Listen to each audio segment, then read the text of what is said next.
ইসলামের দৃষ্টিতে আশুরা অত্যন্ত গুরুত্ব এবং তাৎপর্যপূর্ণ একটি দিন। বাংলাদেশের আকাশে মুহররম মাসের চাঁদ দেখা যাওয়ার উপর ভিত্তি করে এই বছর আশুরা তথা মুহররমের 10 তারিখ হয় আসন্ন 26শে জুন জুমাবার, অর্থাৎ আগামী পরশুদিন। বাংলাদেশের মানুষ সিয়াম পালন করতে হবে আগামী পরশুদিন, আর মিডল ইস্টের মানুষেরা ভৌগোলিক কারণে বাংলাদেশের একদিন আগে তাদের আকাশে চাঁদ দেখে থাকেন, সেই হিসাবে তারা আগামীকাল অর্থাৎ বৃহস্পতিবার ইনশাআল্লাহ তাআলা তারা আশুরার সিয়াম পালন করবেন। আশুরার সিয়াম সম্পর্কে নবী করিম সাল্লাল্লাহু আলাইহি ওয়াসাল্লাম বলেছেন, সিয়াম ইয়ামি আশুরা আহতাসিবু আল্লাহি আন ইউকাফিরা সানাতাল্লাতী ক্বাবলাহ, অর্থাৎ আশুরার দিনের রোজার ফজিলত সম্পর্কে আল্লাহর প্রতি আমার ধারণা, এর মাধ্যমে আল্লাহ তাআলা 1 বছর পূর্বের গুনাহ মাফ করে দিবেন। অতএব আমাদের 1 বছর পূর্বের সগীরা গুনাহগুলো যেন মাফ হয়ে যায়, সেজন্য আমাদের আশুরার দিনে রোজা রাখার চেষ্টা করা উচিত। তবে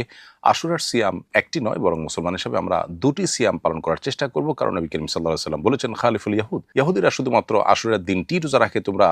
তাদের ব্যতিক্রম করো, তাদের চাইতে ভিন্নতর করো, তোমাদের